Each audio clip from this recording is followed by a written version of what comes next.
जत 24 न्यूजमध्ये आपले स्वागत आहे. नमस्कार, मी मच्छिंद्र बाबर. आपण पाहत आहे जत 24 न्यूज. सूडबुद्धीने व अन्यायकारक कारवाई करणाऱ्या जत आगार प्रमुखाची चौकशी करून न्याय देण्याच्या मागणीसाठी रावगुंडवाडी तालुका जत येथील एसटी चालक बाबुराव होनखंडे यांनी आपल्या कुटुंबियासह गेले 3 दिवसापासून उपोषण सुरू केले असून न्याय मिळेपर्यंत आंदोलन सुरूच राहणार असल्याचे त्यांनी सांगितले. या आंदोलनाला विविध संघटनांनी पाठिंबा दिला आहे. होनखंडे, रावगुंडवाडी तालुका जत, जिल्हा सांगली.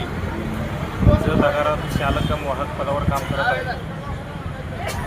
22/10/24 रोजी एक प्रवाशासोबत आमच्या गेटवरील सुरक्षा रक्षकांनी त्यांचे वाद चालू होते. गाडी जागेवर सीट पकडण्यावरून. तिथे प्रवासी ओळखीचा असल्यामुळं मला बोलवला. तुमच्या सुरक्षा रक्षकाला सांगा म्हणून मी तिथं सांगण्यास गेलो. सुरक्षा रक्षक त्या प्रवाशाला सोडला नाही, उलट माझ्याबरोबर आरेतुरे बोलून माझी आई बहीण काढला, बायको काढला, सगळे काढला. त्याच्यामुळे त्याच्या माझे 1-2-3 शब्द बाचाबाची झाली. त्या बाचाबाचीवरनं मी तक्रार अर्ज दिला मॅडमकडे, पण मॅडम तक्रार अर्ज घेतली नाही माझा. मी 22/10/24 रोजी DC साहेबांच्याकडं तक्रार दिली. म्हणजे मॅडमच्या थ्रो, आगार व्यवस्थापक थ्रोच DC साहेबांच्या नावाने त्यांच्याकडं तक्रार दिली असताना त्याच्यावर कारवाई करायची सोडून सूडबुद्धीनं 8 महिन्यानंतर विचारल्यावरून जबाब लिहून घेतो म्हणून त्या वॉचमनकडून लिहून घेऊन माझ्यावर 3 टप्पे इन्क्रिमेंट कायमस्वरूपी ची मोठी शिक्षा मला देण्यात आलेली आहे. तो मागे घ्यावी.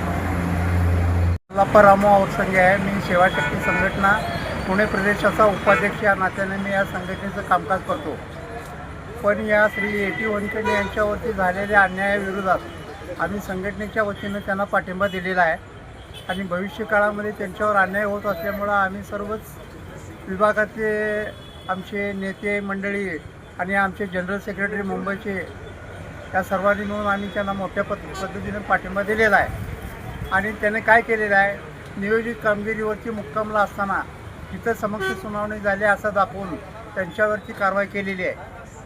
आणि एखाद्या वॉचमननं संध्याकाळी सर्व अधिकारी घरी गेल्यानंतर वॉचमनच्या ताब्यामध्ये डेपो असताना तो जर वॉचमन या ठिकाणी जर झोपेत असता, त्यांनी रात्री 11 वाजता येऊन त्या वॉचमॅनला बघितलं आणि फोटो काढला आणि त्या वॉचमॅनवर कारवाई व्हावी अशी यांनी मागणी परिवहन मंत्री प्रतापराव सरनाईक यांच्याकडे केलेली आहे.